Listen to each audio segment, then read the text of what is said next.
Hello, good evening, and welcome. This is Science Fiction Snob, and I'm here again with Stevie Z, and we're doing the next book in the installment in the Riverworld series, the Fabulous Riverboat by Philip Jose Farmer. Hello. Steve, how's it going? Very good. How are you? Pretty good. So Steve is he's a world doubles foosball champ from 2016 and a classic movie buff. Steve, what's going on in the foosball world lately? Uh, well, I kind of slacked and I did not go to Worlds last month, and I've been going to the beach too much. And living in Canada, it's rare that we have a beach season that stretches so long, but I set a record this summer by not only going to the beach 29 full days, but going from the middle of May till the middle of September. That's 5 straight calendar months in Canada and Canadian waters. That's pretty good. I'm surrounded by the Great Lakes where I'm at, and some pretty good lakes too. And so I take advantage of it every summer when I can. And this summer I was afforded the opportunity to do so, and I slacked on the foosball. But I found my motivation again because my mentor, who was gone for 13 years, saw my YouTube video, got inspired, dug his table out, and he is so good, and they're not prepared for him. And we're gonna go blow their doors off next year. It sounds awesome. Yeah, so Steve's foosball video, if you want to check it out, I'll put it in the description. It's got about 500,000 views, which is about 500,000 views more than this video probably will have.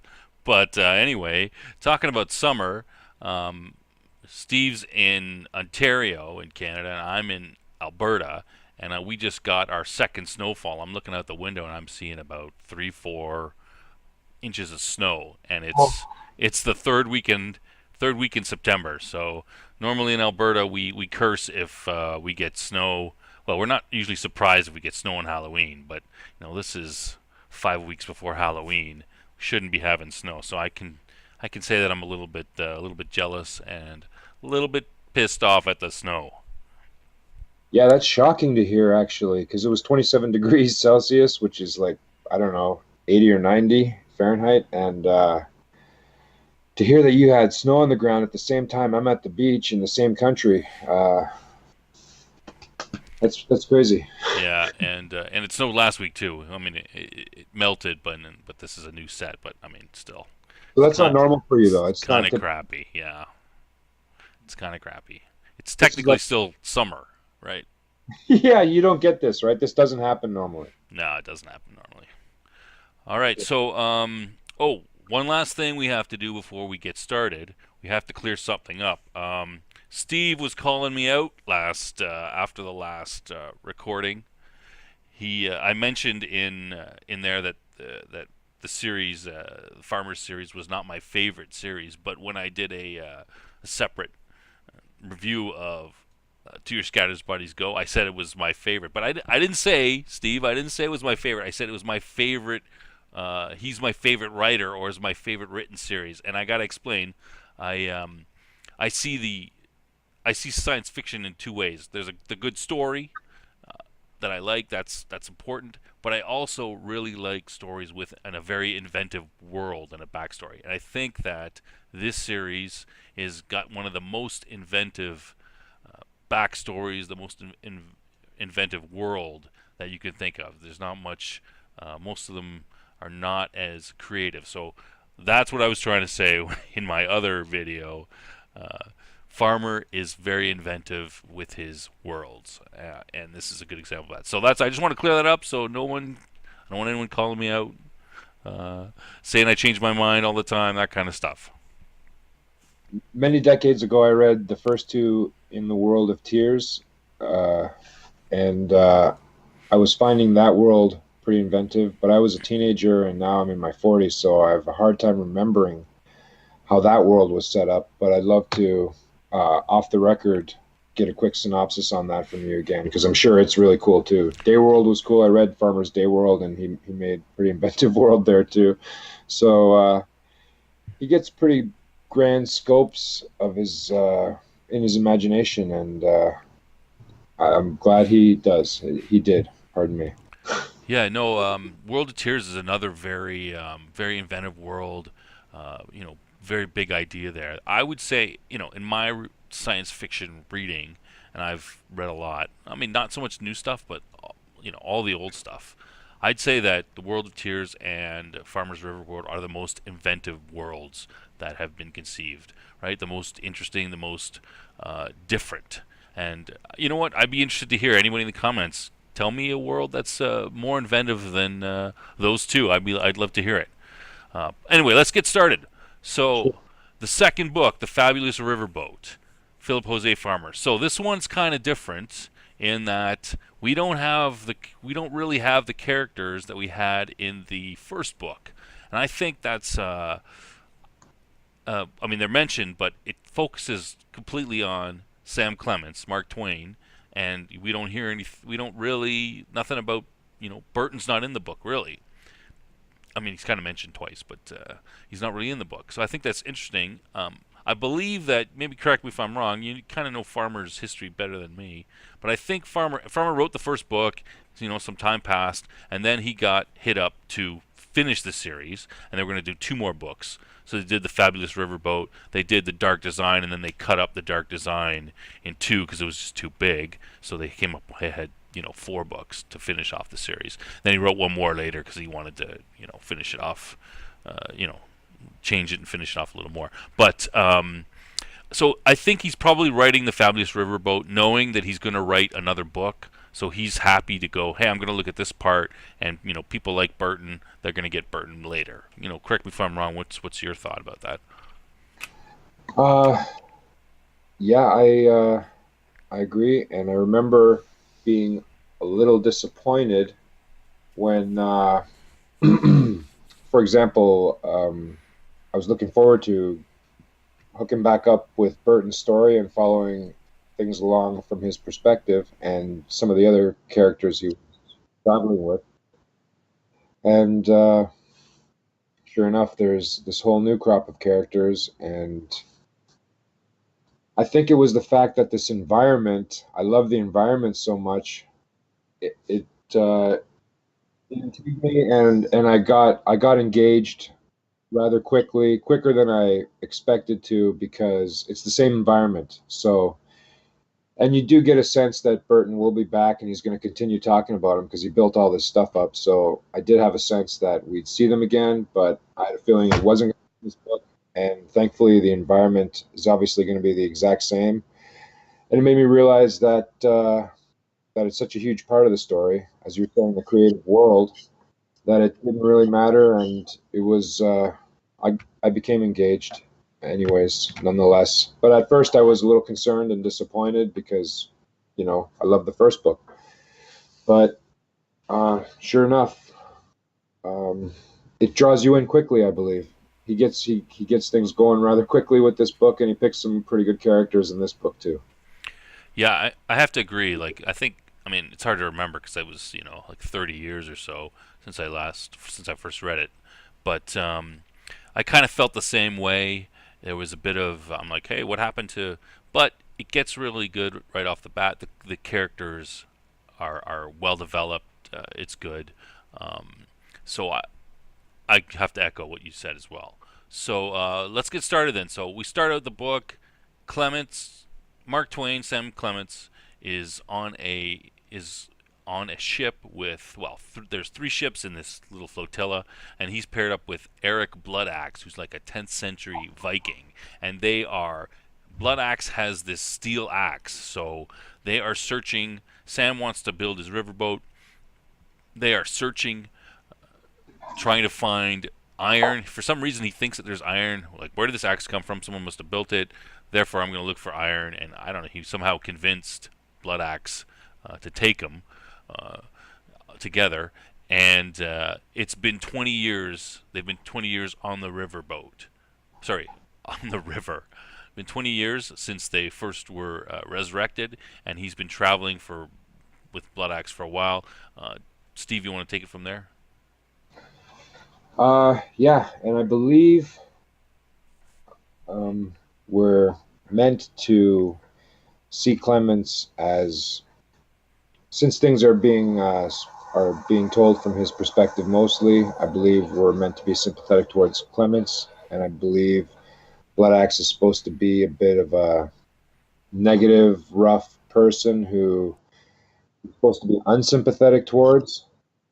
And but I'm not positive about that because Blood Axe makes a lot of sense, and he is strong, and he he tends to be in his rights in a lot of the things he says, in my opinion. And Clemens tends to be a bit of a pushover and not fit for battle and all this. And so, even though I was very engaged in the story, I got to admit, um, I certainly didn't take to Clemens as a hero in the same sense that I did with Burton.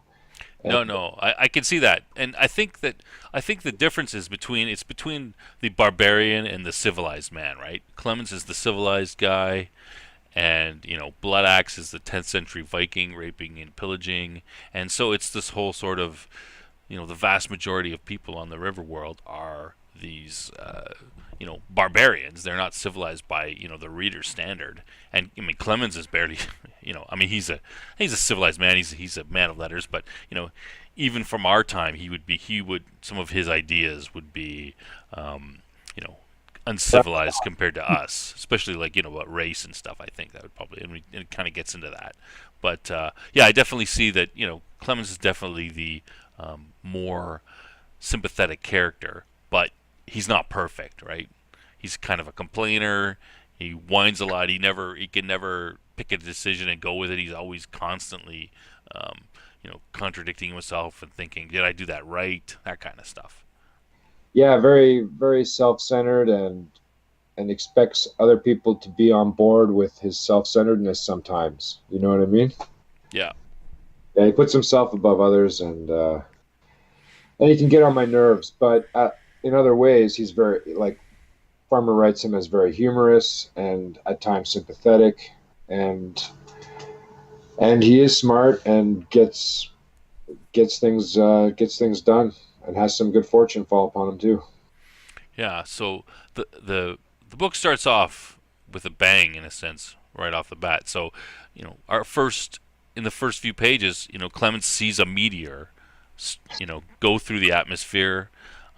He's got some sort of spyglass that he uses. He's constantly looking on the river, on the riverbank. He sees Burton. Maybe he goes, "Hey, look at that guy. Is that Richard Burton guy? It used to be right." And he also thinks he sees his wife, Livy. Um, he demands that Blood Axe go over and pull over on the side, and so he can see if it's his wife. And that's their sort of first conflict, because they're being followed by boats, and boats are getting ready to stop them.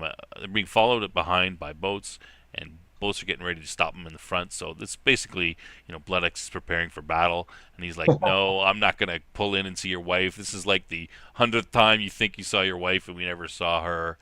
Um, Right, so it's easy to sympathize with Blood Axe for that. So certainly with yeah, his torturing and all his barbarism, I can't sympathize with that part of Blood Axe, but I do in the sense that, well, that was the time he was from, right, and he was yeah, dominant at the time, and so he's just carrying on. But I'm not into his torturous stuff. But he sure makes a lot of sense when he's telling Clemens, "Hey, you keep doing this, and it's never true." So, and now we've got pursuers, and you want to stop and check if some chick you saw was your ex-wife, and yeah, so it's easy. Maybe the reader is meant to sympathize with Black Axe in that capacity, right? yeah. So Sam kind of freaks out, and Blood Axe kind of just sort of, what is he? I think he hits him on the head with his axe. Shut Yeah. up, we're not going. And then that's when we Sam calls his out his ace in the hole. I guess he calls out Joe Miller. Yeah, and so like you said, it's basically that tap. That's a tap from Blood Axe, right? He's a pretty torturous type, so he Yeah, is love basically tap. saying, "Sit down." He's not really trying to hurt Mm. him too much or anything. And Joe Miller is um, a Titanthrop. Yeah, so this now we find the reason why Bloodaxe wants Clemens with him, partly to find the iron, but also because of Joe Miller. You want to go ahead and describe Joe? Yeah, so Sam calls his bodyguard Joe Miller, who is approximately 8 feet tall and or nine. I think they range from 8 to 9 feet tall and 8 to 900 pounds. So they're a lot bigger, even proportionally, than humans are, not only in overall height, but also proportionally. So he's really wide, huge guy. I like to picture someone sort of who you'd think would give the Incredible Hulk a run, but Farmer describes the guy with a comedic bulbous nose and very hairy all over. So apparently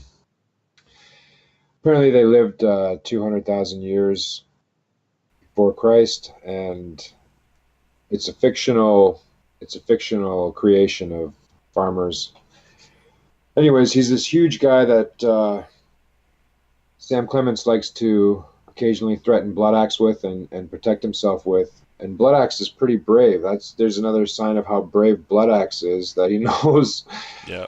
Clemens points this thing at him, but still Bloodaxe is willing to ride with him just to use him. So that's pretty smart on Bloodaxe's part, and it kind of gets me impressed by Bloodaxe even more. Yeah, they describe Joe Miller as worth 20 regular warriors.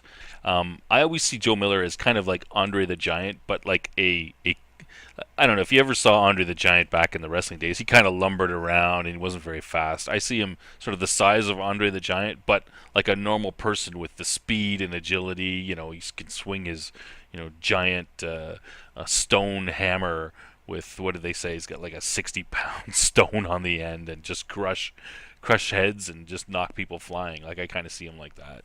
I can But get there with that. I can get there with that, but more muscular and about yeah, 300 pounds heavier. yeah, 300 pounds heavier and just and fast. Like not, I mean not superhuman fast, but just a normal, able to move those limbs fast through the air and hammer people. All right, so we meet. Those are the three main characters. We meet them, and then the battle begins. They see something. It turns out to be gliders, something they haven't seen. Rockets and gliders are being fired at them. Gliders are coming down from hills. They're going to go through like a strait, and some gliders come down from the hills, try to drop bombs on them. And right in the middle of the battle, they get hit with a shockwave and a 50-foot high wave of water coming down on them, and that's described in great detail, and the fear involved with that.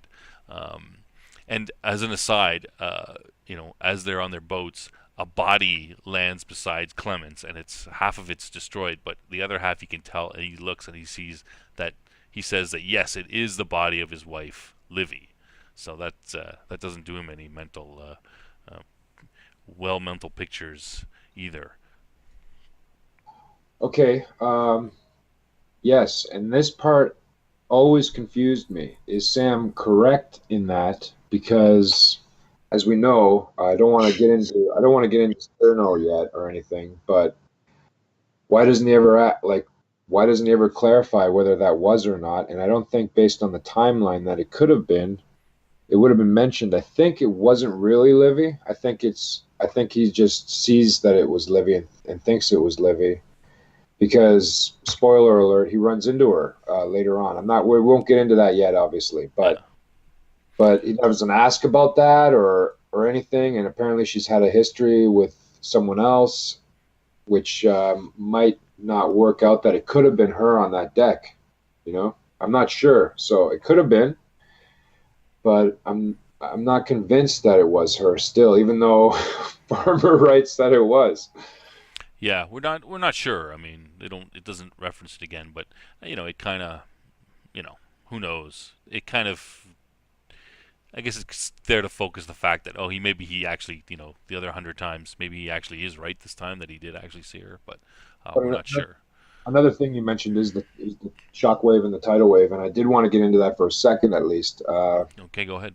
You may remember the tsunami in Japan that caused the Fukushima thing. Mm-hmm. There's, accidentally, I can't stand watching disaster videos, and they're too real, and watching a boat sink is too freaky for me. I don't want to watch that. Right, I'll turn away or change the channel. But unfortunately, I accidentally saw footage of a tidal wave coming through uh, too narrow a valley, which had really high hills, but it was a narrow valley that opened up again off the ocean where the tidal wave hit, and the wave goes really high. Must have been uh, 50 to, I don't know. It was probably only 50 feet high, but it may as well have been 100 or 200 because it just looks so massive. So you can't actually you can't actually scare yourself on YouTube and find footage of a tsunami going between two narrowly placed mountains to see what that looks like, and it's very frightening. So that helps me with the visual. And there's also tidal wave footage of forests being just moved in one motion. So I can picture all of a sudden there's this wall of water coming in between the entire valley, not missing anything, covering the grass, covering the trees, covering everything, just between, only barred by the walls of the mountains, carrying everything with it. That's a pretty frightening notion. Suddenly the war you're in the middle of, battle you're in the middle of, and that's really cool. Like, I never would have thought of hand gliders. There's always something new to be offered in a world that I thought was limited, right? But anyways, all that's inconsequential all of a sudden because now there's a wall of water coming at you, and it's really early in the book. So there we go. I was engaged early with these guys because of just what they're going through so early in the book. Yeah, yeah. It is well described, and you get really have that sense of it coming through. So there's I guess there's two other main things that happen in this part. So one of the gliders is being operated by Lothar van Richthofen, who's the younger brother of the famous Baron, and he joins them. He survives somehow, and he joins them, and he's sort of key. And then the other sort of key thing is that the Grails fail and are repaired, and that's key because it's the first sign that anybody has that. Sorry, I should say the one side of the Grails fail. I think it's only one side, but anyway, Right. because of the giant meteor hit, you know, these things are not um, indestructible. It can fail, and it fails, and then it gets fixed. So that kind of gives everybody a hint that, hey, maybe there is something more that's going on. Something is watching over us, right? Everybody in the entire world hears that. So that's the first little bit of it. So the next part is, once they see the meteor, of course, Clemens is like, all right, we got to head towards that meteor, and they describe about how not everyone survives, but Clemens, Blood Axe survives, Joe Miller survives, Richthofen survives. So they prep themselves to go down the river. So they describe how eerie it is, where there's like no people, just them around this area because no one's been raised or anything. They talk about how it basically takes them 5 days to get the ship to the water. They got to repair the water, and we get details of Joe Miller's story. Do you want to talk anything about Joe Miller's Sure, story? sure, sure. And I think it's kind of neat. Richtofen was the only guy left from the opposition, and it's kind of cool how he joined. And he's written as a very likable character too. Um, yeah, Joe Miller's story. He was in the land of Titanthrops, enjoying his daily battles and food and the luxury of the location. Women.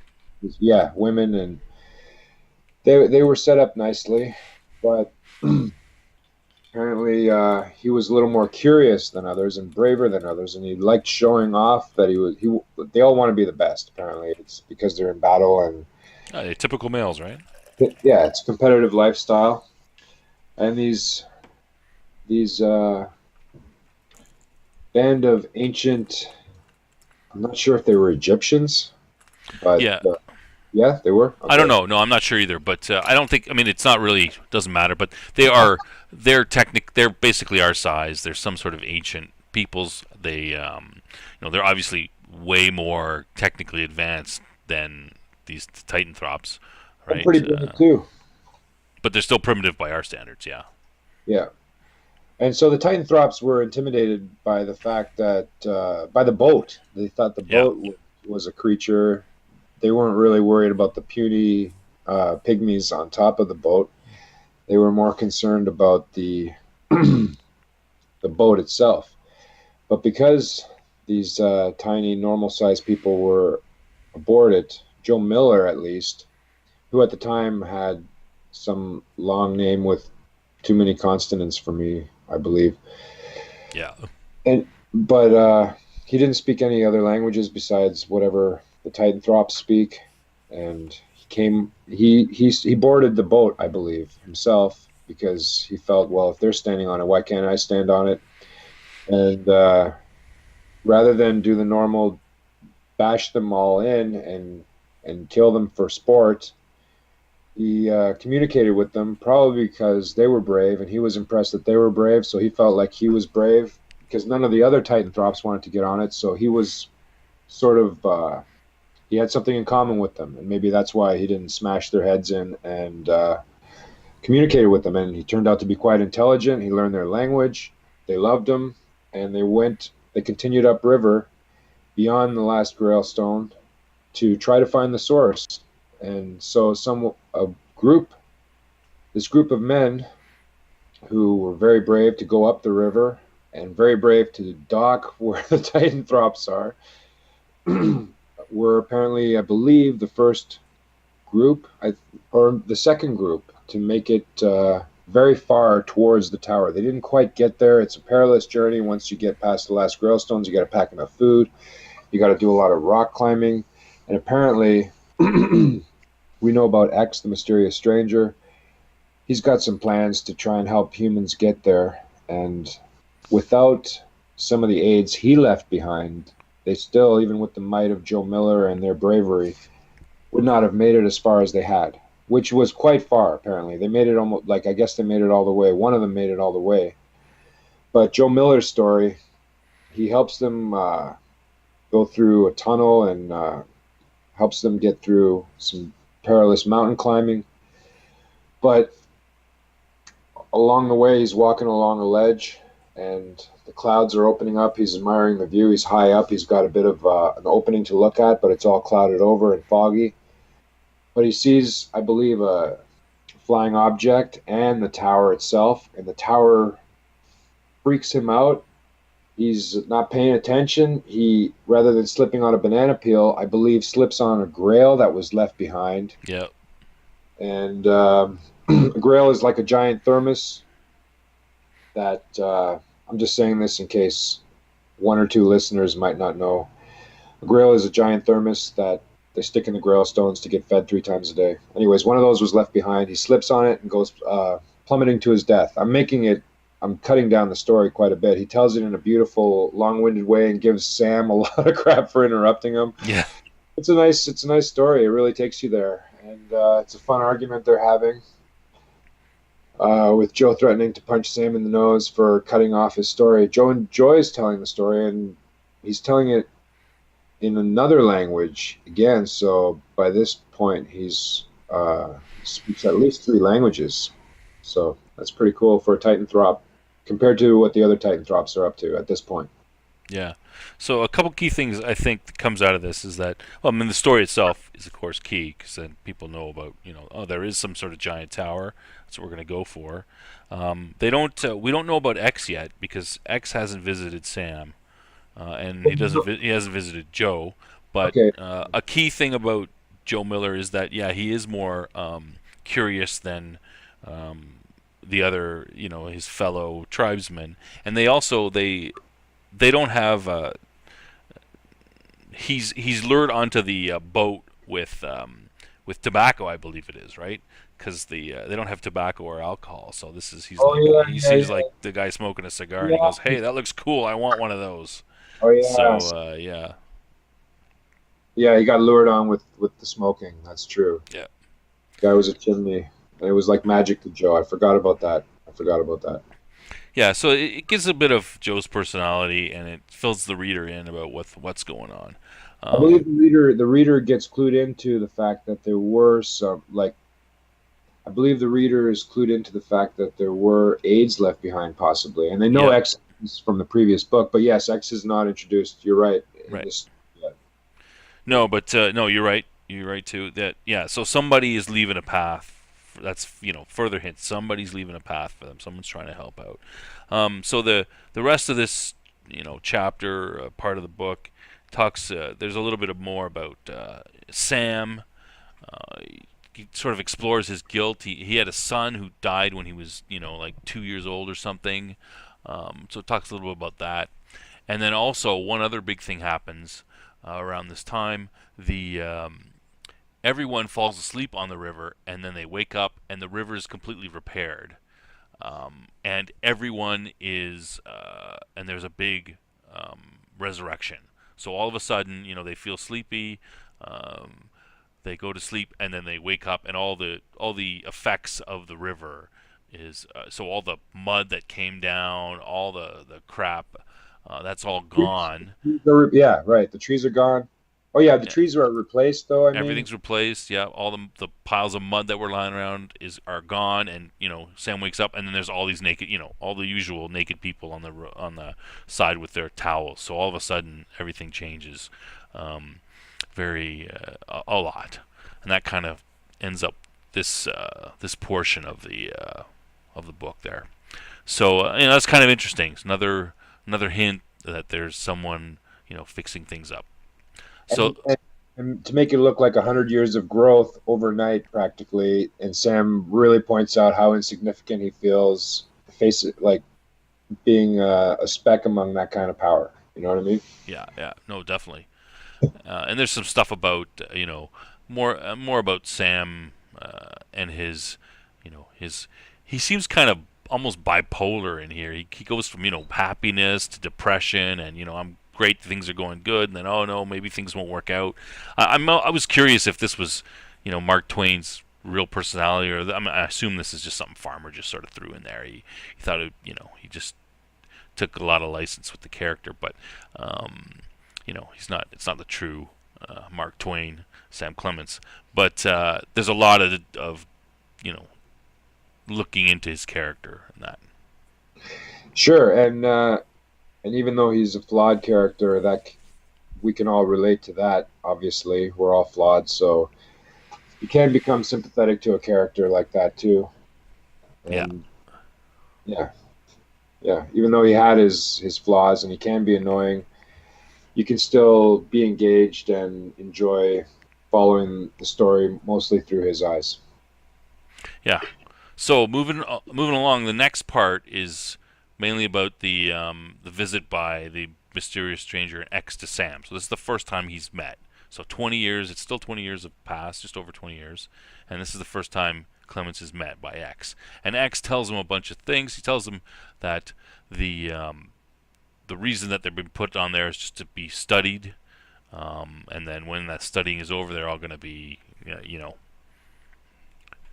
put away, or I guess I don't know. He doesn't really say, but they're going to be studied, and at some point that's going to end. And then after X meets Sam and talks to him, Joe comes in, and he says, "What's that smell? I've smelt that before." And Joe remembers that he smelt that smell back when he was on Earth.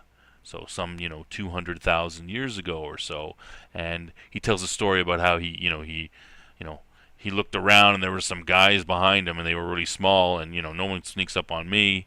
They weren't, they were tiny little men. What the heck? He didn't know what they were. They pointed something at him, and he went to sleep. So ethicals were on, implying that ethicals were on Earth during Joe's time, and that sort of gives Sam the thing to tell Joe. Gives him tells him about what the mysterious stranger has told him, even though he's not supposed to tell anybody. He tells him about it, and X has also given him the location of the armor, or sorry, the iron, and let's go and, do that. You wanna anything you want to add to that? Yeah, it's pretty cool exchange when when X meets him too. He says X tells him he chose him, and then Sam tells him, "I, you mean I chose you to choose me?" Because Sam doesn't believe that X is really there at first, but X convinces him anyways, and yeah, Sam all of a sudden has this huge edge, and he he gets to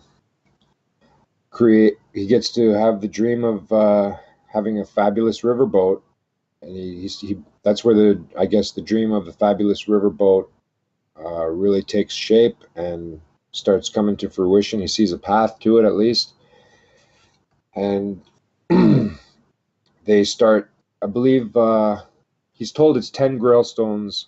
He's told what side it's on and that in which direction 10 Grailstones away that it is. So they make their way to that and make sure they try to secure the land, and they do so in somewhat of a violent manner. There's a Chicago mob, I believe, or a group of folks from Chicago that have a dispute with them, and naturally the Vikings win and start torturing their victims to the much to the dismay of Richtofen and Clemens. And due to their protests, they stop the torture and just throw them in the river to finish them off rather than giving them more of a mercy killing. They let them drown instead. Yeah, yeah. And they secure a region where the ore is, so they can start trying to dig down and go after it. Yeah. So Sam has to. So Sam is brought in. I think he's brought in Lothar as well as Joe Miller in this, and so he's. But they gotta get Blood Axe, right. They gotta go. All right, Blood Axe is not stupid. He's gonna go. All right, where are we gonna go? So they tell him they don't want to tell him about X. So they tell him that Sam had a dream, and he knows that the ore is over here, and Blood Axe is actually he's a 10th century Viking, so he actually kind of believes in that stuff, so he kind of buys it. All right, maybe you're right. If it's not right, I'll chop you up. But if you're right, hooray! And Yeah, they he protested at first because he doesn't believe that stuff as much as his fellow Vikings do. You yeah know what I mean? He was always like kind of iffy on that. yeah But he decided to, because they were going to square off again and fight again. So he decided rather than fight to back out of it with the excuse that okay, maybe your dream is right. We'll check, but if not, we'll continue this where we left off. right. And also because so they're helped by the fact that the people in the area have just been resurrected. There's nobody, so they haven't had time to sort out any type of state or anything like that. They haven't banded together for protection, so as much. So they can head down and they'll have a better chance of taking over the area than if they'd been there for years and a state had developed up more formally. They still have those guys to take out, and they do fight them, and they eventually win, right? Uh, yeah, and then that part is a bit. So much happens so quick that it's tough to keep the timeline in exact order. There's a lot happens. The development of the story happens really quickly over the first several chapters. So I tend to jump ahead. I jumped ahead that time. I forgot about convincing Blood Axe to go the 10 Grailstones over. And I can't exactly remember how development continued, but apparently development of the nations around them seemed to spring up faster or just as fast as the one they were trying to create. And they realized they had to negotiate with the nations around them. And Well, that's not really. It doesn't really happen yet. So, I mean, you were kind of leading towards. So they go down. They quickly take over the area. Kill the people who are nearby, and then they organize the people and they start to dig for the iron. Organize everybody. Start digging for the iron.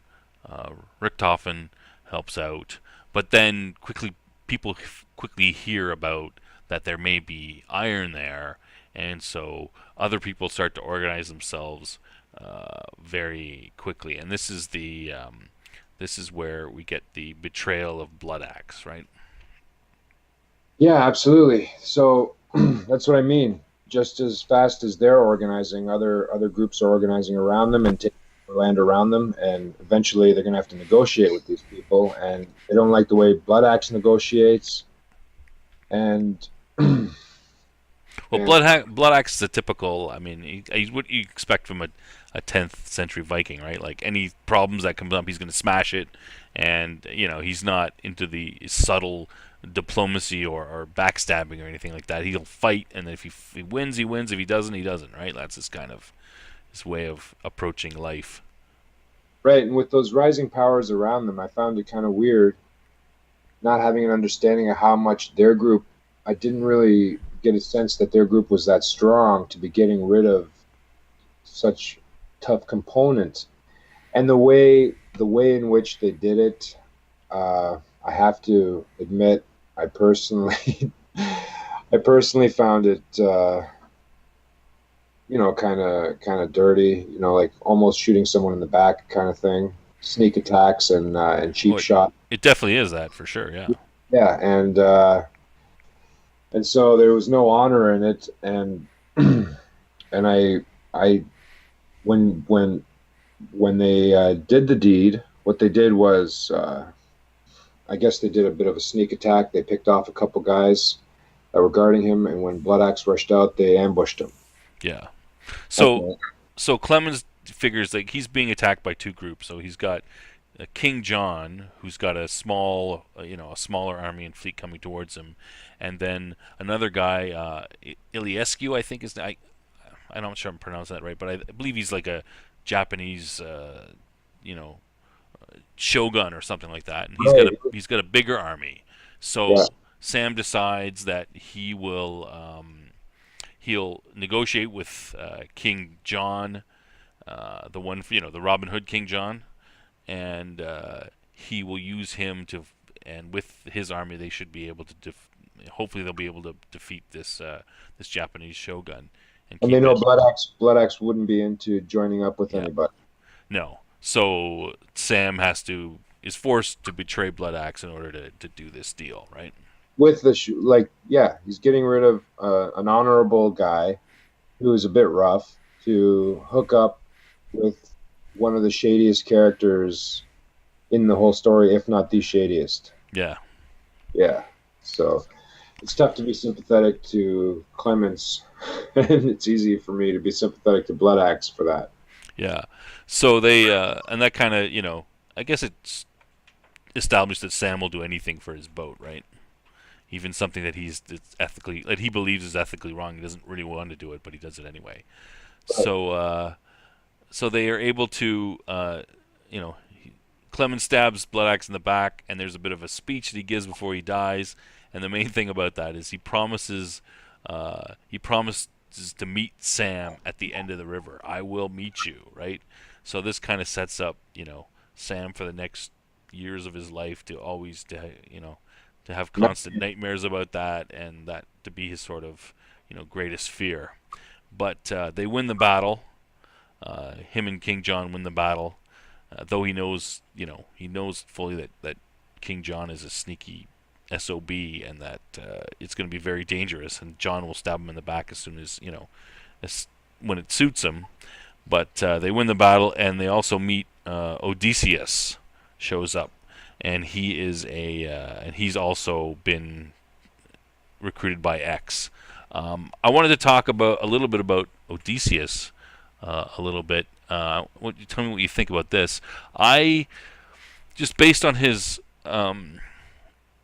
description, and also the fact that later on Odysseus kind of goes missing mysteriously. He just sort of disappears in a battle. I suspect that Odysseus is actually X.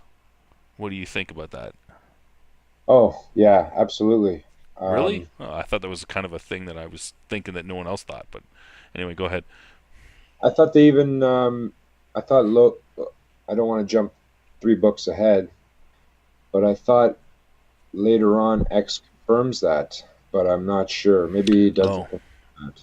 Maybe he doesn't confirm that. But I thought he in fact confirmed that. I always felt the same way. I always felt the same way. Why would this guy be able to, like, he was a perfect specimen of a human being apparently, super muscular, and he could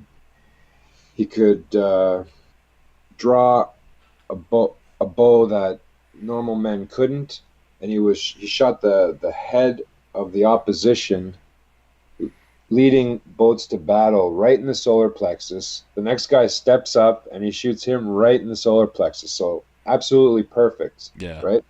And so certain, and because Odysseus is such a well, yeah, it made me think he he was X also because of question as to whether he's real or not, right? Yeah, yeah.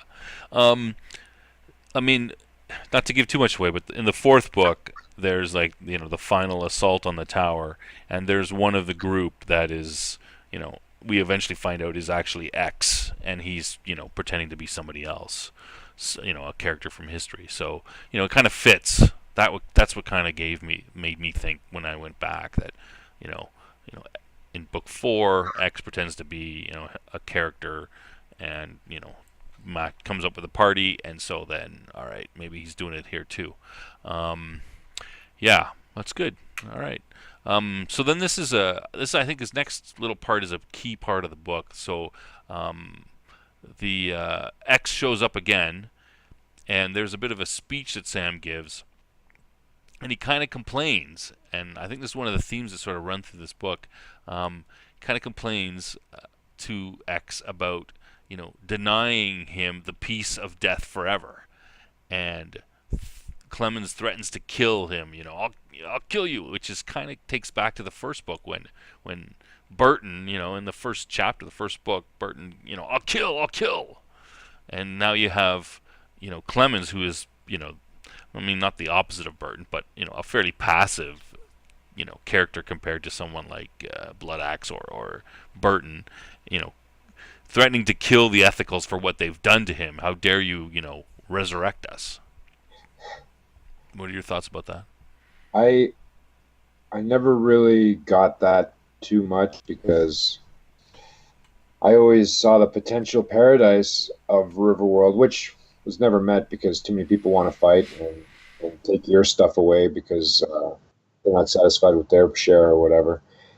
But I never understood why anyone would be that angry of being given more life unless they were really miserable. So it leads me to believe both characters, the common denominator among both characters might be depression or something that they just don't enjoy life as much, even though theirs seems a little more blessed than others or adventurous.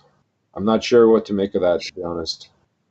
Well, I think it's the yeah. Steve's a little younger than me, so maybe he hasn't prayed for the sweet release of death yet, like I have. But I think that's sort of it's a human condition that when we get older and things suck and maybe your body doesn't work as well as it does. But I think that's sort of the human condition between would we really want to live forever? I mean, is death not a good thing because all those mistakes we've made and all the regrets will be gone, and you'll finally won't have to live with them again. But whether you feel that way or not, I think it's fundamental to humans and the whole idea of living forever.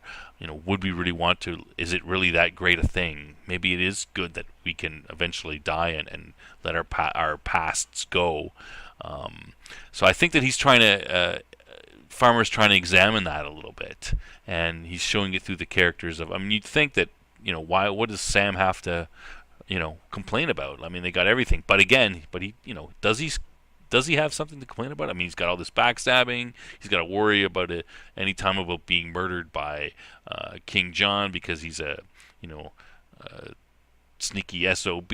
All these problems. Wouldn't it death is the ultimate release from all our problems. So I think that's what Farmer is trying to look at and bring out there. And I think it's kind of interesting the fact that, Clemens, who's a, you know, passive character, again, threatens to kill. I'll kill I'll kill you. Do this ethical for putting us through all this crap, making us live again. So yeah, I think that's very interesting. And lastly, I guess before this little portion is over, we meet a couple new characters. You want to go? Okay. You mean Three characters show up. okay? Oh, I see. Yes. After he talks to X, he in fact mentions to X, I believe, that he'd like to see Livy again, right? Right. And X, Bring me my wife, please. He kind of begs him or something. are you kidding me? Do you know how much work I'd have to do to arrange that, right? And then so shortly after the last conversation, the second conversation where Clemens was really angry at X, he's already angry at X, right? Yeah. He goes down to the river to wind down from his last talk, I suppose, and he meets de Bergerac, Goring, who also happened to be a World War One flying ace like Richtofen. Yeah. And so Farmer must have liked those kind of guys, and because there's others to come too. And we meet Livy, who is now de Bergerac's old lady. Yeah. Yeah. And X, I know for a fact, X has a laugh about that much later on in the story. They talk about it, and he has a bit of a laugh about it. I'm sure either in the last book or the second last book, X has a bit of a chuckle about it. So Goring shows up again. I mean, he's like, he gets to be in every book, I guess. Not Burton, but he shows up again, and he's deep into the Church of Second Chance. So he's going to cause problems for Clemens in there.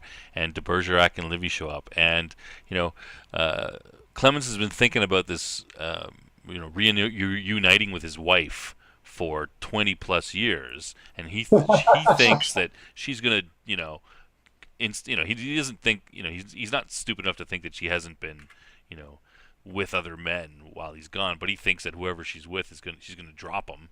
And come to him. I'm not convinced he's not stupid enough to think she wasn't with other men. I think he was still fighting that notion. I think he assumes that it's going to happen. Like, he's assumed that she's going to be with another man while the 20 years have gone by. But he doesn't want to think about it. But he's just sort of. I mean, he has a girl. He's lived with.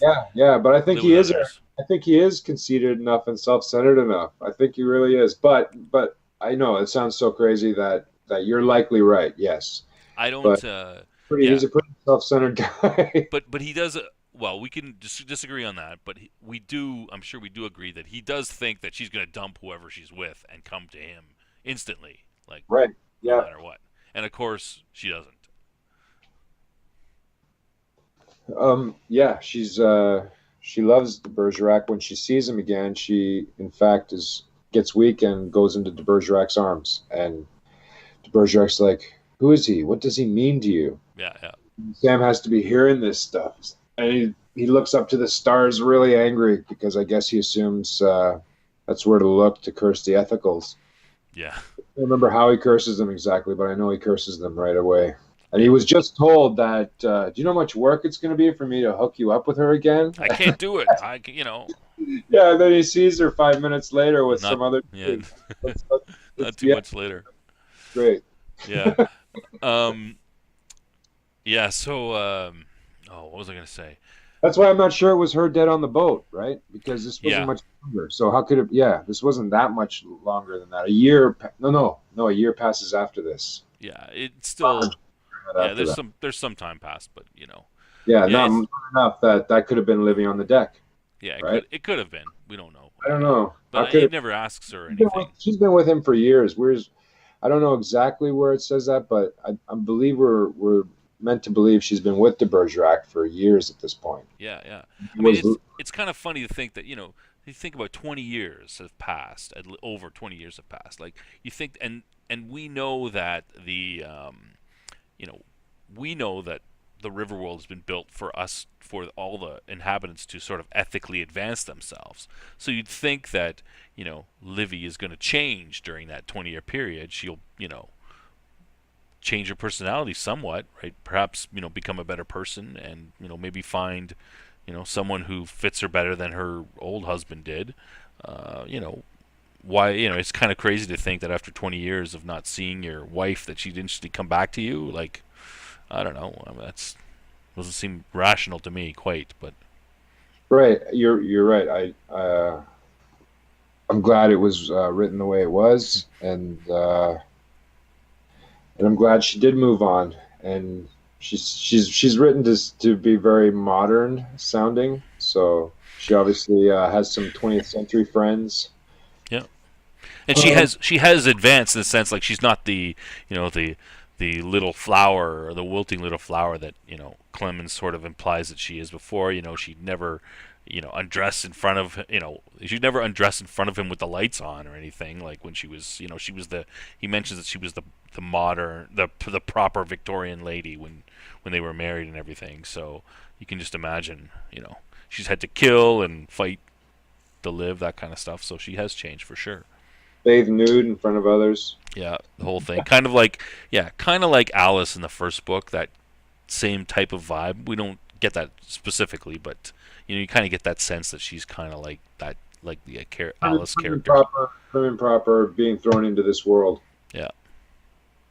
All right. Okay, so we move on. So Farmer really pushes the book forward. He basically jumps a year, and they're in the new state that Clemens and King John have set up just to build the boat is having a lot of problems with the other locals.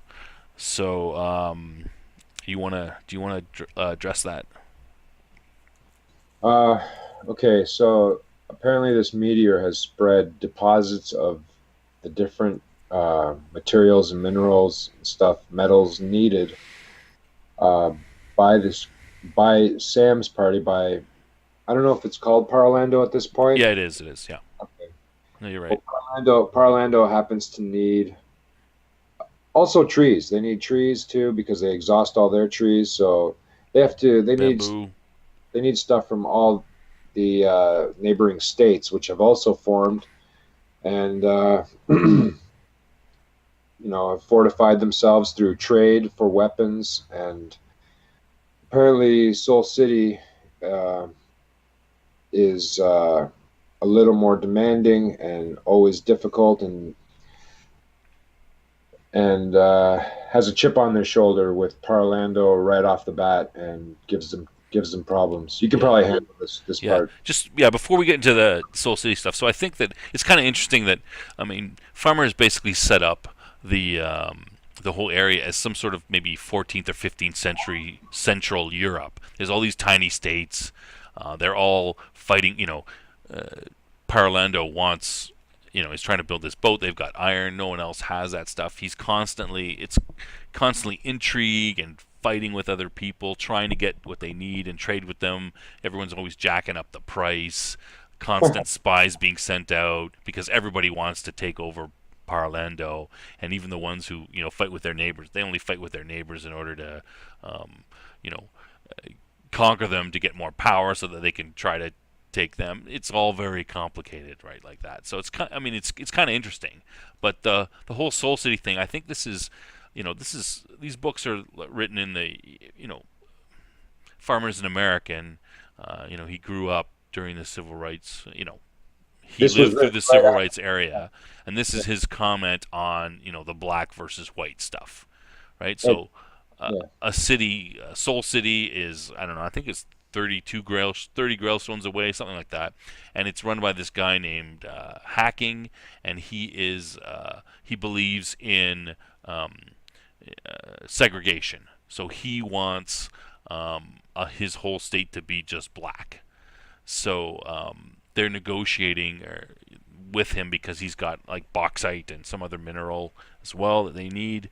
So there's this whole aspect of all the interactions with Soul City, the whole typical sort of United States 70s black, uh, you know, conflict and discussion. I don't know. What do you think? Do you think that's the same? Do you agree with that, or?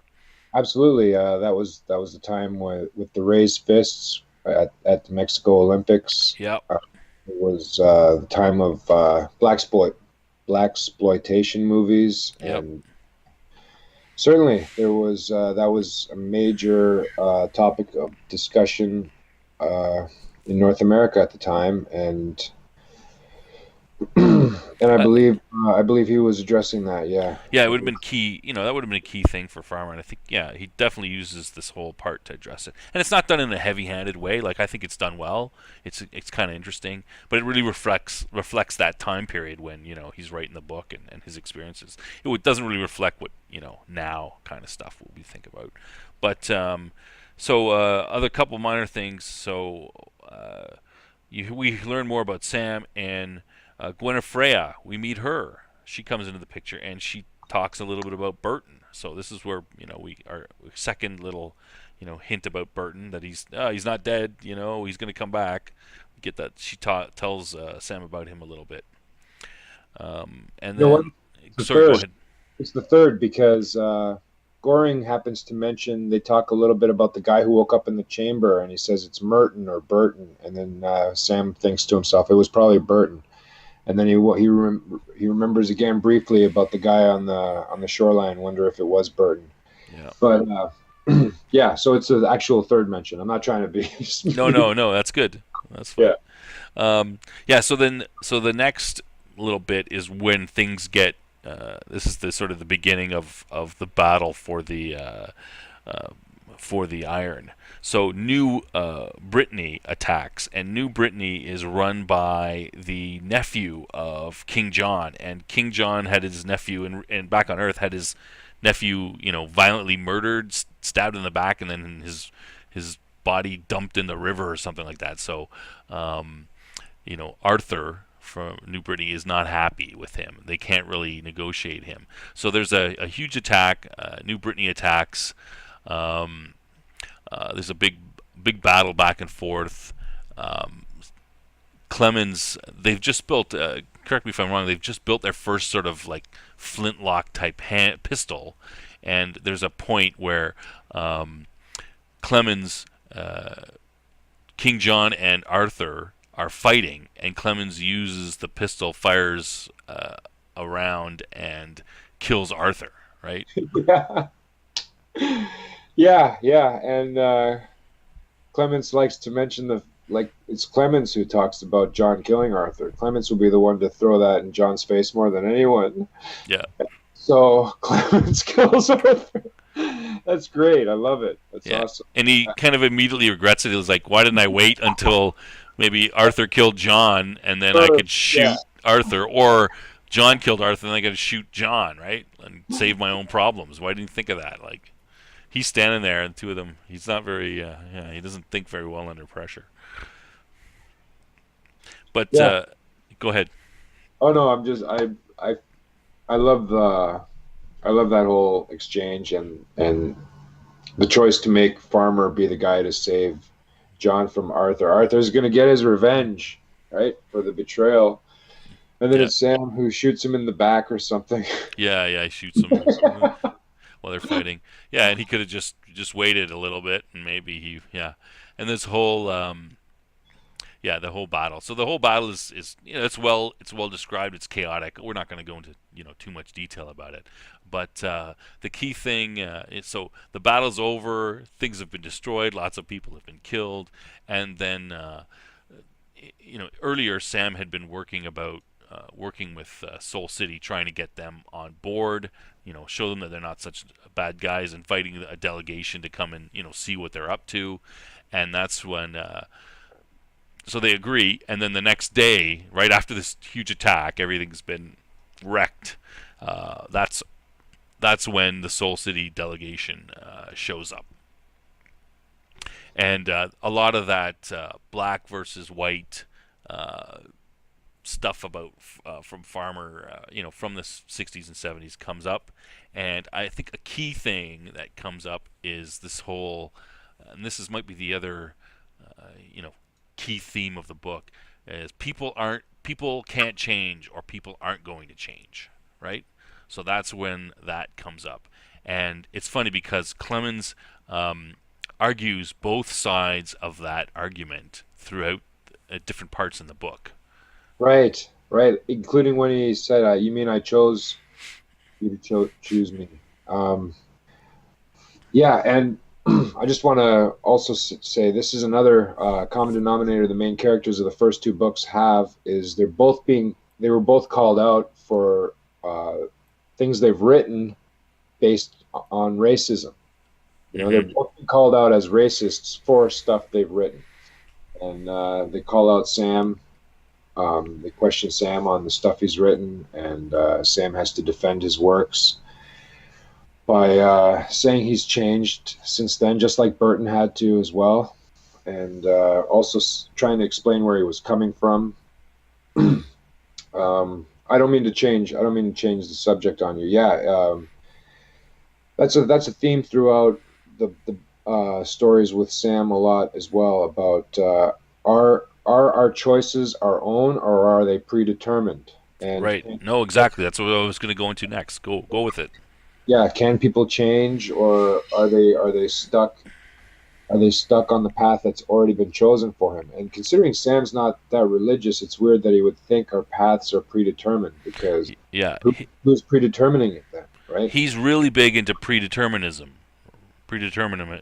right? Like he thinks that one atom hit one atom and during the Big Bang, and I can't help what I've done. Everything else is Because like of it because of that. the angle of those two atoms. Yeah, yeah, I don't. I yeah. Okay. See, I don't want to get personal into what I believe about that, but it's an interesting because you can't prove you can't prove that either way. It's iffy to me that I'm not making my own decisions. You know what I mean? I yeah, don't want to get too personal about that, but it's an interesting thing. It compels you to think, as I'm doing right now, too much yeah. probably. Yeah, but that's what Clemens thinks, right? Like that's what he thinks. But yet he's like, well, I've changed. Like I'm not. I don't think. I mean, I don't think Clemens was really that racist anyway. When he was probably very progressive and very liberal for his time, right? Like Right. the Yes. character, I because he's agree a with writer and everything. But he even says that I've gotten away from. But he's a product of his time, so he would have been a little bit racist, right? Or compared to what we think now. But yet he thinks he's got over that, or he has changed. So he's constantly, arguing between. And I think as we go down later on, when the delegation comes, Hacking is the head of Soul City, but he sends Firebrass, which is his sort of his number two man, and Firebrass is a guy who's doesn't have the same black experience of hacking. He was born like in the 70s, so he would have grown up later, and he's been to Mars. He's been, he died in 2008 with everybody else, right? So he's the modern type of guy, and he's interested in the riverboat for, well, we don't know what reason. We assume it's because he's a he's a tech guy, and Clemens would naturally want him to help him because he's the most modern of modern men. He knows the most about science, and he's been trying to collect these guys, right? So Firebrass, I believe he challenges Clemens and says, "Hey, don't you believe in You're telling me you're not racist, but you believe that predeterminism and that everything's the way it is and people can't change, right?" So he puts Clemens on the spot with that sort of discussion about things, but yet Firebrass kind of keeps himself all out of that. He obviously doesn't, he doesn't subscribe to the whole, to Hacking's view of, blacks and whites can never get along. They should just be separated. That sort of 60s, 70s, some of that 60s and 70s thinking. Not all of it. I mean, just that segregation aspect of it. Firebrass you. doesn't believe in it, and he kind of laughs when these discussions are going on. Right? You want to Yeah, add? yeah, You want to and comment on that? Hacking's the guy that calls Sam out for what he's written, and later on, after it's all the conversation has died down, and Sam's one on one with Firebrass. Firebrass actually tells him that he likes his writing and he likes the stuff he's written. He thought he has no problem with the stuff Sam wrote. So I agree with you. Yes. Yeah. So then we get a little more details of the Church of Second Chance, like where it's from.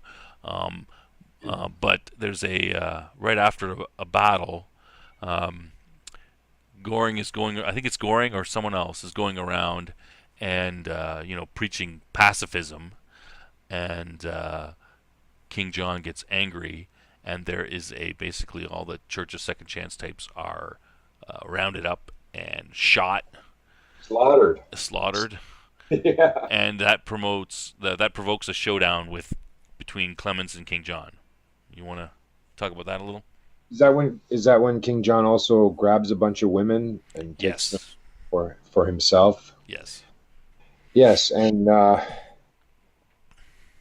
again, there's a lot of violence in these books that the first the first time I read them didn't bother me as much. But yes, that's a horrible thing. Obviously, that's a massive mass murder, and it's kind of disturbing.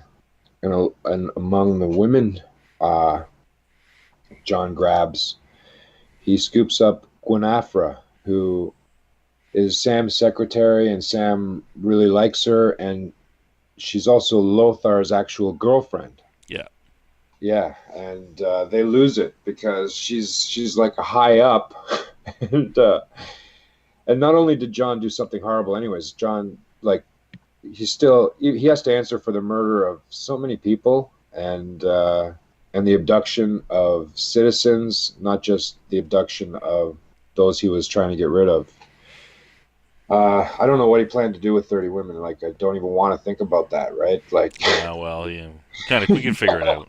obviously, but it's just horrible. So it's a brutal. He Farmer does not hold back on the potential brutality, and here's Right. another brutal thing. And they Sam figures he's got John now. How is John going to possibly get away with a bigger mass murder than's ever been performed on Earth, aside from Hitler or Stalin type people? A mini genocide or whatever. How is John going to be able to maintain his position? Anyway, so Yeah. No. Go ahead. What were you saying? that's Yeah. his daughter. I think it kind of shows like, I mean, John basically uses like Palorando has the Palorando has the Sorry, my daughter's practicing the clarinet. She just got it. Yeah, She's just wanted you hammering. to I'm telling clarify her that, to go buddy. away there. Jeez. I'm singing the clarinet near you. I know. I'm like, jeez. Yeah. Anyway, so you know, Palo Alto has a very liberal constitution. And John basically uses that to protect himself from the the charges that you slaughter these people and etc. And he's like, oh well, you got to do this, you got to do that, and eventually it just sort of goes away, right? Nobody. Unreal, yeah. I was really hoping they had him too, to be honest, because as much as I'm not a huge fan of Sam, obviously John's despicable. So Yeah, Despicable John. That's his nickname, right? yeah, yeah. So So it, I it forgot that. I actually forgot that. It's a very good fit because that just naturally naturally came to me. yeah. So there's so it demonstrates how smart John is and how he can uses the law to protect himself and make sure he doesn't get in any trouble. But it also shows Sam is standing up, to him and being tougher and taking some risks himself because he takes Joe Miller with him, but he goes by himself into the lion's den, so to speak, and gets these women released and is successful in that. So it does show some leadership. So then, right after that, um, Odysseus disappears, and there's some discussion. there's a part where Sam makes a speech to Joe about how John can't change when he's just sort of been having this discussion with Firebrass not too long ago about how people can change and how about he himself has changed. So there's that kind of theme coming back again. And then there's a big an attack by Soul City on the on Palorando. Do you want to talk about that? Um, yeah, and I believe. Okay, yes, Soul City has been really well armed with their exchange for arms with they trade resources. I can't remember exactly whether it was Yeah, uranium. It was a catalyst. They had some rare catalysts they too. had bauxite and platinum, but they've Oh, been basically people have been getting steel and iron weapons um, uh, from Palorando the whole time. So they've been basically trading trading for wood and giving away weapons that the people are going to then use to attack them later. So it's kind of been a crazy, you're giving people the weapons they're going to use against you later, but they don't really have much. Clemens doesn't have much choice. There's been a bit of a an arms race going on around the states in the area. I would say, would you agree? Or yeah, and the way you describe that is they know they're setting themselves up for problems later, but they have no choice but to progress in this fashion. It almost sounds like something that happens in the real world with certain well, countries. they do have a choice, right? But Clemens doesn't want to make that choice, right?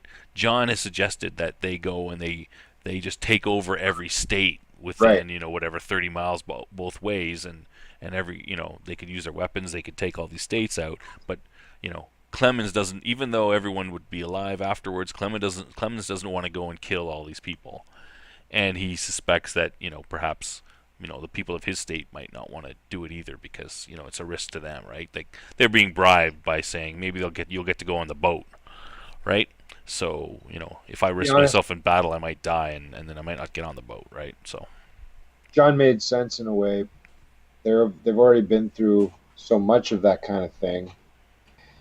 They may as well have taken over. It is to have all that land would have made them so powerful, and they would have been untouchable. They would have been basically untouchable had they just invaded all the surrounding states and taken over that whole area, and things would have progressed easier.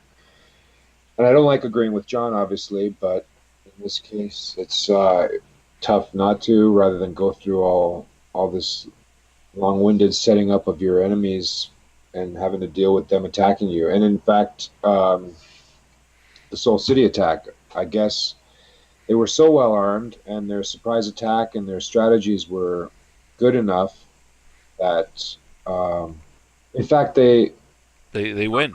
they commissioned help from another army as well, I believe. Yeah, Mistaken. they Uh, yeah. Go ahead. Everybody gangs up on them.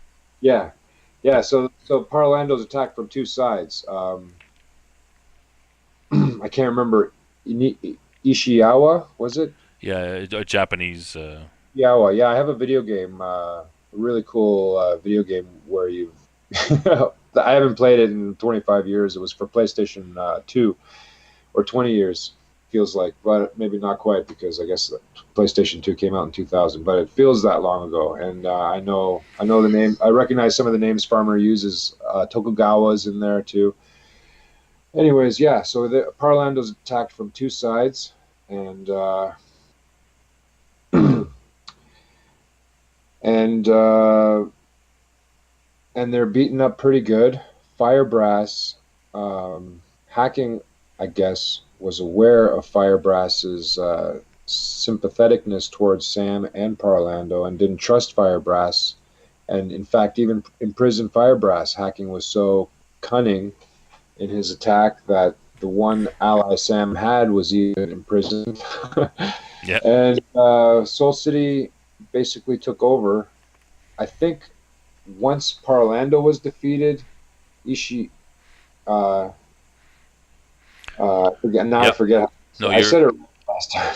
I think Anyways, you're right. So So yeah, so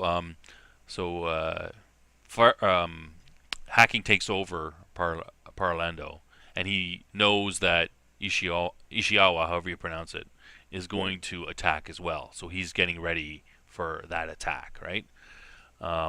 They're preparing. He basically attacks. He knew that Ishikawa was going to attack, so he decides to, attack Paralando first, take the ground, and then be in a defensive position, so make it harder for be better space than opposed to attacking him afterwards, right? So that's why they do it that way. And then so Soul City has taken over the area. Sam's supporters have been scattered. John is unknown where he is, and Sam is hiding out in the hills by the dam. They built a big a dam for hydroelectric power. There's a stream or a river or a stream that goes through, and they're using it for power.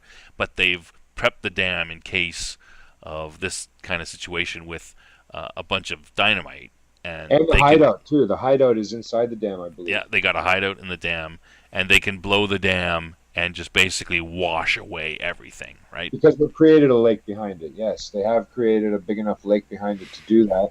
And but first, Sam doesn't want to resort to that, and so he and Goring go scope out the area a little bit. Try So to do. him and Lothar. Oh, Yeah, oh, sorry. Yeah, I don't know why. the Yeah, they're Germans are all the same. All those Germans look the same. I'm sorry. I didn't mean to say that. I didn't mean to suggest that. No, But no, it's all right.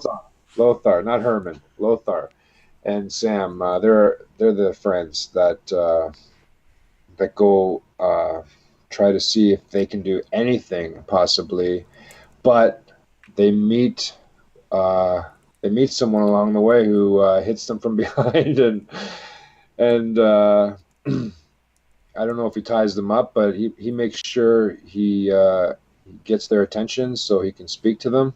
And it was Liver Eating Johnson. What's his first name? I can't remember. Yeah, His- John Johnson, I think, but basic his from history, liver eating Johnson because he used to eat the livers of his enemies, mostly Indians, but he's that kind of from the cowboy era. Yeah. The thing about cannibals is they really are what they eat. Yeah. But But yeah, so we've got another character introduced, and he is also one that's been he's there because the mysterious stranger has told him to come down here and meet Sam. So he's one of the 12, right? yes, he lets Sam know that, and he skulks around amazingly. I think he saves Firebrass, and he really shows Sam his worth. And he's also a really big dude, big enough that when he meets Joe Miller, Joe Miller's like, "You look pretty strong yourself." So suddenly Sam's got an Odysseus level ally again, but he's not even an agent. He's just a really dynamic human, I Yeah. guess. Yeah. So there's a whole so they're kind of figuring out what to do. Sam has a bit of an attack of depression. Oh no, this isn't gonna work. Things look bad, and he needs his wife Livy has to tell him, be a man and stand up and do something. And so he eventually does. But he decides he's trying to figure out what he's going to do. And at that time, um, John sends some men, and they blow up the dam. And it basically they blow it up perfectly timed so that it wipes out all the Soul City guys and also the incoming forces that were about to attack. Right? Yes, and so it does.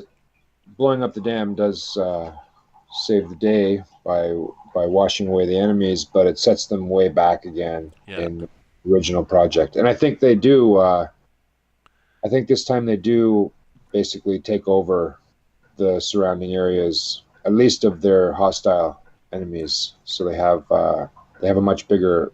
Parlando becomes bigger after that too. So yeah, so we find out that John kind of planned this whole thing. He set it up. That he enticed He knew Hacking was going to attack, and he enticed the other guy to attack afterwards. And then he's going, by making a deal with him, and then he was going to, then blow the dam at the right spot and wipe everything out.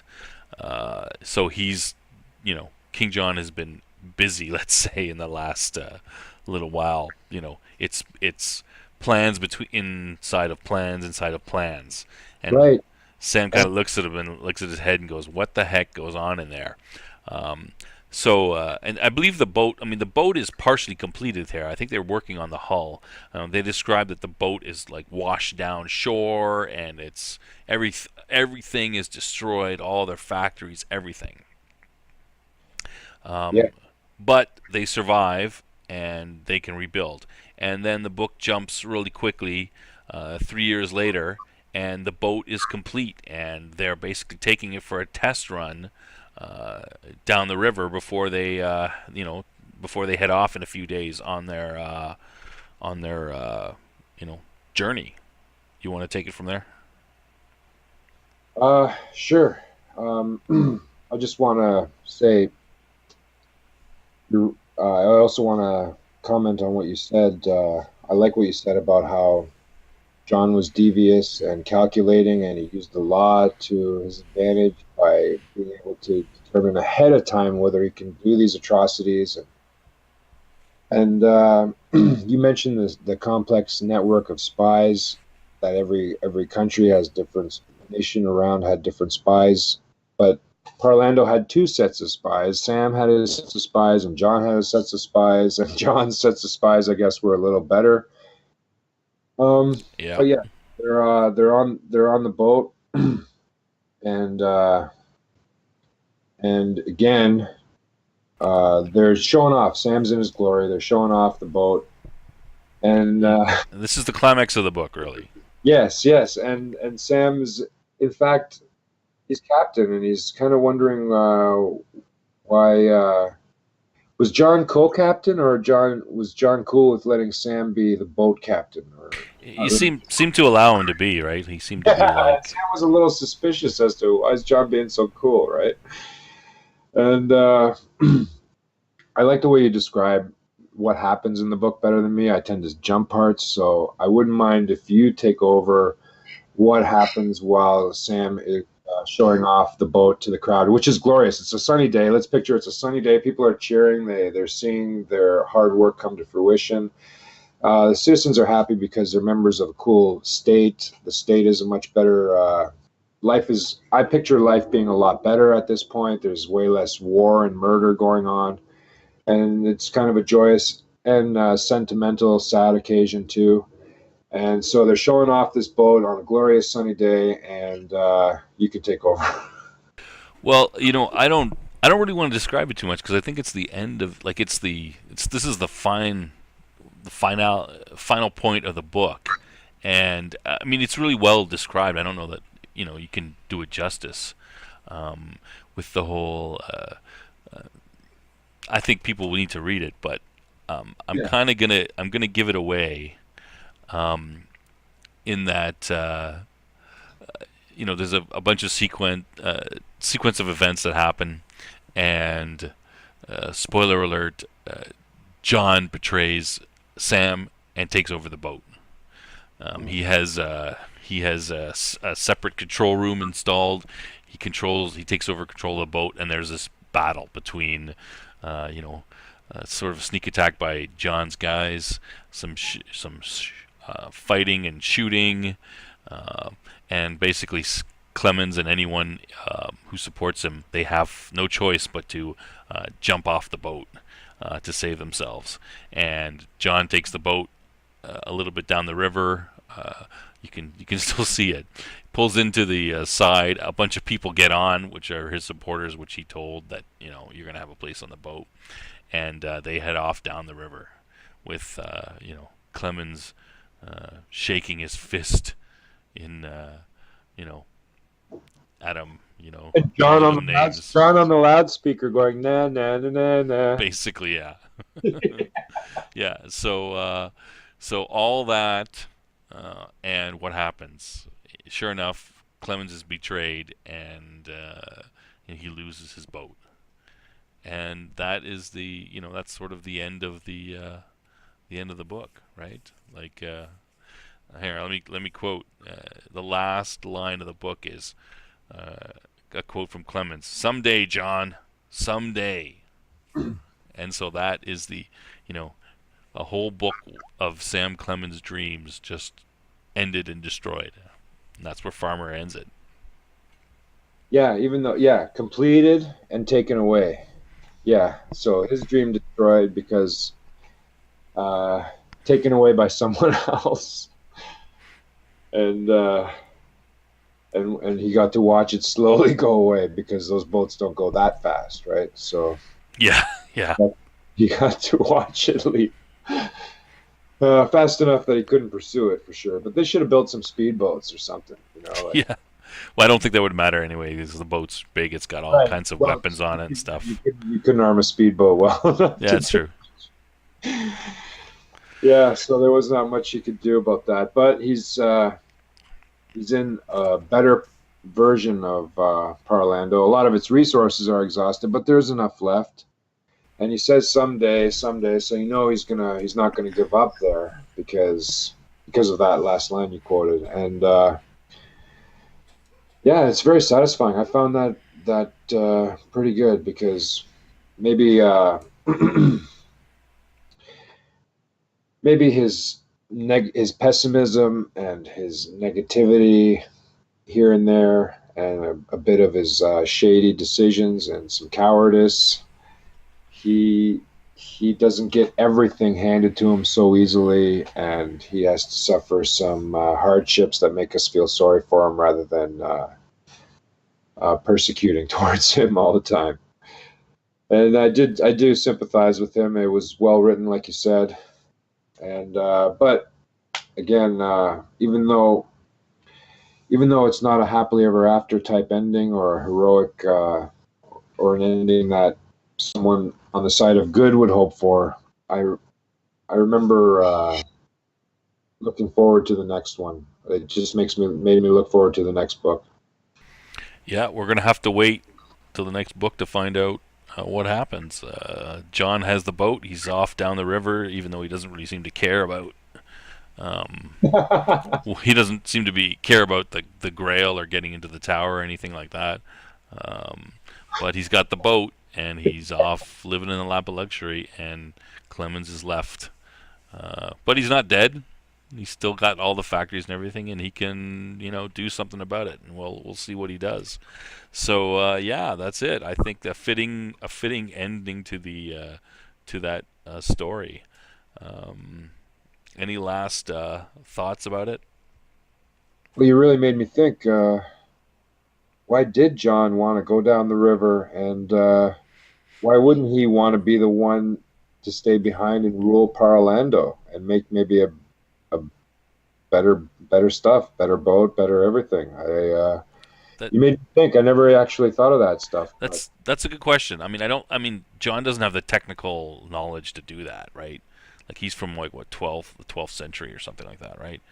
But he surrounds himself with the right people too, though, much like Sam does. Yeah, he just wants power, and this is the most powerful thing.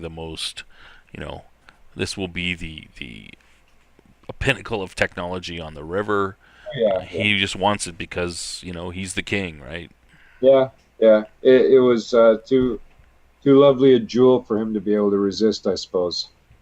Yeah, but Farmer never goes into his motivations at all. Right. He doesn't. Yeah, you're right. He doesn't take John's perspective very often. Not really at all. I We only think. see John from Sam's I think. perspective. I think in book 4 we see things from John's perspective a little, not much, but towards the very end of book 4, when We're gonna have to wait to see that. Yeah. but maybe not, like a little bit, or maybe no. It's even that.